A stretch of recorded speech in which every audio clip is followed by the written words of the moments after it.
Hello, Phil here from Wings of Pegasus and welcome to another analysis video. If you enjoyed this video, please give it a thumbs up and subscribe.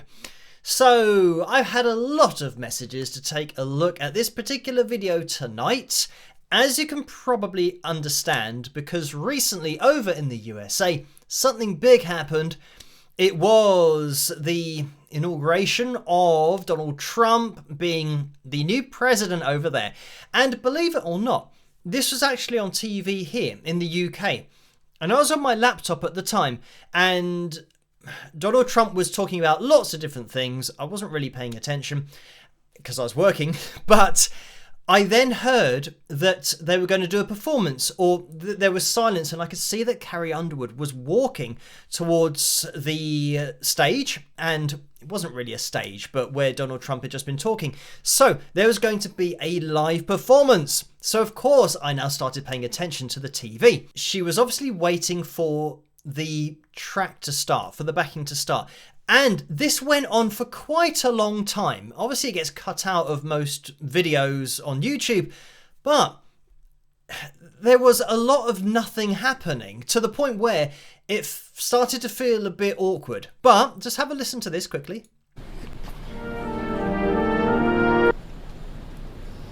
So there, the backing track started. But it seems like nobody heard it. There's no reaction there. So I think they've got maybe the TV feed. Everything's fine on that side of things, but people actually hearing it there, they're not hearing, but it stopped straight away. So they've obviously got a problem with the backing track. And we are going to get into Carrie Underwood's a cappella performance as well to just appreciate that. But you can imagine my disbelief with what I do on my channel and having performed live and constantly pointing out things about performances that are on backing tracks that are not live, that might be lip synced, that are post-pitch corrected, might be auto-tuned, all these different things. And this event, which is huge, this can happen with my history in production and performing live, all that kind of stuff. I would say, right, we don't want any mistakes here. It's a big event. The irony, actually, is that the reason they're using a backing track is because they've said, look, guys, this is just too big an event to have people actually play instruments and for a singer to actually sing live. That's too risky. So what we're going to do instead is put all of our eggs in the backing track basket. And then somebody must have said, but they probably didn't say, they say, oh, what happens if the backing track messes up? Nobody's thought of that.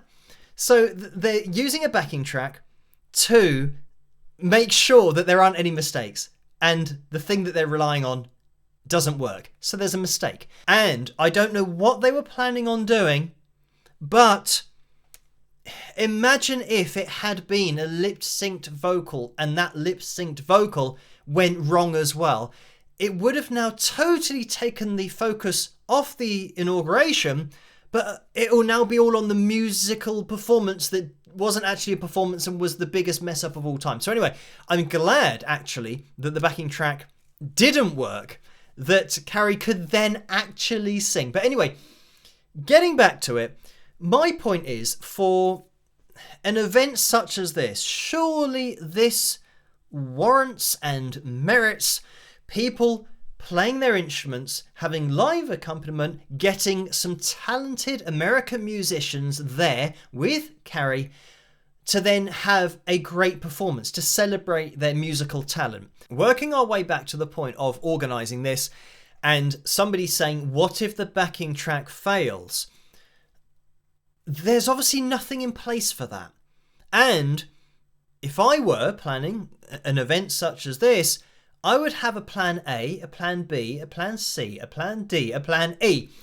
But my plan A would be musicians and a singer performing live where they are.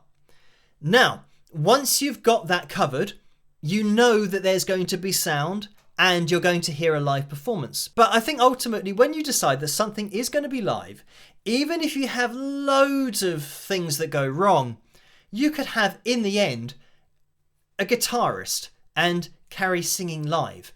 And that's it. The guitarist can be plugged into the PA system, into the mixer, as is Carrie's voice. That's what we're hearing. So you could just have 2 inputs into a mixer and that's it. And it's going to sound good because you've got, hopefully, a great musician who can play his guitar, but also a great vocalist. Like I said, I'm glad that actually the whole backing track thing did go wrong, because you then got to appreciate a singer's voice, not only just an impromptu performance, something that's off the cuff and a cappella, also getting people involved and singing along, but you got to hear a natural voice and just what a human voice is. This is great on so many levels because, first of all, I mean, they've got to be thanking their lucky stars that this was Carrie Underwood that they had this failure with. Because what if the vocal was on the backing track and the singer wasn't a confident singer and they didn't feel confident to sing a cappella and they might not have wanted to, and they're standing there waiting for this backing track to start that is never going to start. So this is it, that thankfully there was a top level vocalist who was going to be performing and has the ability to do this, because not everyone has this ability to just sing and hit a melody accurately. And even having said that, this is really going to show you what a natural voice is like when we compare it with what we look at on the channel regularly nowadays with pitch correction, auto-tune, and the way that it's calibrated to A440 standard pitch equal temperament, because we're going to look at Carrie's voice on this. Let's have a listen. Oh, beautiful for spacious skies, for... So you can see straight away that she's nailed on with her pitch, and we've got this reference point of na na na na na na na na na na na na na. She's kind of laid that out, but I mean, even having said that, have a listen again. Oh, beautiful for spacious skies, for amber. Even this skies, it was a little bit flat and between the lines, but of course, this is not calibrated, what we're listening to. This is just natural pitch accuracy. So what's happened here? I mean, this is another thing entirely as well. Sometimes singers have to listen to accompaniment in order to get their pitch to begin with. And I don't know whether... I mean, I'm assuming that Carrie would not have had a guide in her ear because she's waiting for a backing track. Generally, what happens is you will get a cue, a musical cue, basically your pitch. You'll get a reference for pitch before a performance starts, if that particular performance starts with a vocal, because you want to make sure that you're coming in correctly, so then when the accompaniment comes in, you are now perfectly on pitch with them. So I don't think she would have had that. So we've now got a couple of issues. First of all, she has to pick a pitch.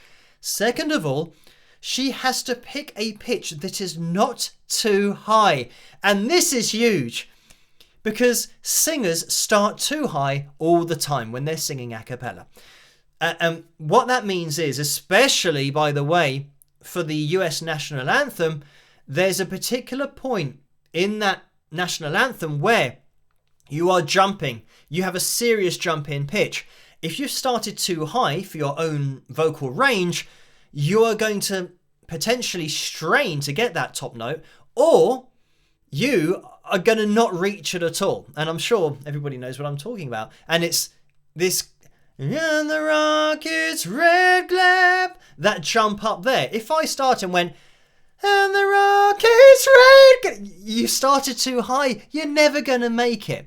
So that is something that is absolutely a real possibility with somebody that doesn't know their range. And when singing a cappella like this, having no reference point, she started it in a place where she can still get all of the notes. So that is, I mean, huge in itself. And that might fly under everyone's radar, that there's a lot in just this opening phrase as to what Carrie is doing and how she's placing her voice in order to ensure that she can complete this without any vocal issues or straining or missing notes, anything like that. Beautiful for spacious skies, for amber waves of grain.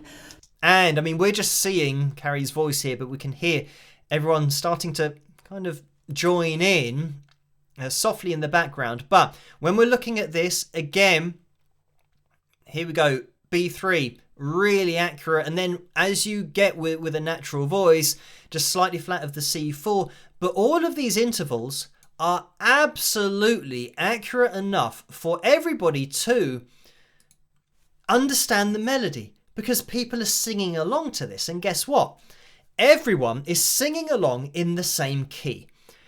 But how do humans know to do that? How do we know? We're not reading this, and people singing along are not reading the notes off a bit of paper and go, oh, right, I know what key we're in, and I know where the notes are going to be because I can see them. How do we know that we should have sung a B3 there, and a C4, and then a D4, and then an E4, and then an F sharp 4? Nobody in the crowd knows any of this information. It's because music is a language that happened first, before we then figured out a system to write it down so that we could show other people how a particular melody went, and then they could repeat it. But it's great. You know, you don't need any level of music theory knowledge to actually start singing notes like this, and singing them accurately, because you can hear that everyone's joining in the same key. So we will jump into it, and this is going to be Carrie's isolated vocal, so just getting rid of the background noise of people joining in. For purple mountain. I mean, this is so spot on with giving you that pitch and nailing the melody. And again, if we're looking at it, look at where these notes are here, in between the B3 and the C4. And this D4 was pretty much over the line here. And the next note, this doesn't sound unrelated at all from a pitch perspective. Listen again. A purple mountain. Na, na, na, na, na. Those are clearly the notes. But you can see that we're not over the lines. And this is the point, and the point that I make in a lot of videos, why these lines of equal temperament should not be calibrated to with the human voice, because we understand pitch and melody on a deeper level than these lines, and conforming it to equal temperament, it means that it's going to make it sound unnatural, and that's why a lot of people find it difficult to connect to pitch corrected, auto-tuned vocals, all that kind of stuff, because this still sounds absolutely fine. And here you could say, look, we are so sharp of the D4, but we were pretty much bang over the D4 here. But this all registers as the same thing. And majesties above the fruited plain. Now here is where it becomes really important to have started where she started, because we've now jumped up, what's that, a B4, and when I come back here, we can see at the beginning, we're down here, A3. B3's here. So we've gone up over an octave. So this is the point, that it is so easy to start too high, and then once you've started too high, you've got to find the octave above where you started. And look at the way that that note moves, but look at it, but then listen to it. America, America, God shed his... Yeah, I mean, spot on with the intervals, a little bit kind of sharp here. The other thing that you've got to factor in here is probably Carrie Underwood's nerves, because this is not what she was expecting to do.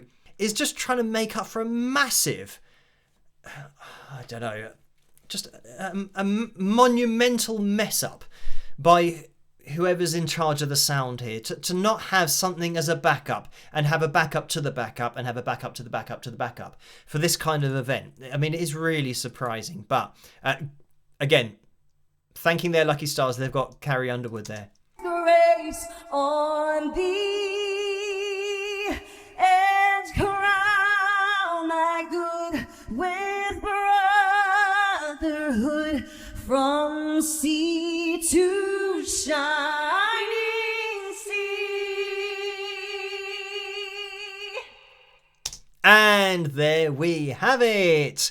So, that's something that definitely wasn't planned. A totally natural a cappella vocal from Carrie Underwood. I always say it's like night and day when you're looking at an actual human voice and then one that's been calibrated to these lines. I mean, this is obviously going to be a very clear example of it because it's a cappella, so it means that she's gauging the pitch with her own ear.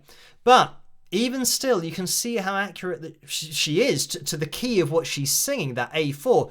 Absolutely spot on. But then, like I say, it's night and day when you start looking through, well, how many other lines are we hitting with this vocal? And we can pretty much, say that vibrato is directly over the A4, but you're always going to see lines that are going to be above and below and, slightly above, but really accurate here, for the most part, again, just judging it by ear. And when it is between the lines, the important thing is it doesn't sound out of tune because of her intervals just being so accurate. It doesn't matter if they drift a little bit because they're all drifting with each other. It's not like perfect, perfect, perfect, and then in between the lines, because that would then stand out. We're getting this natural flow, which we're used to hearing as humans, or at least we have been used to hearing as humans for the last 60 plus years. But as I'm sure you guys can appreciate, I've got a lot of emails to take a look at this particular performance. So thank you guys for those, and keep those suggestions and requests coming in the comment section below. As always, let me know what you guys think. And if you did enjoy this video, please give it a thumbs up and subscribe. And I'll catch you guys at the next one. Rock!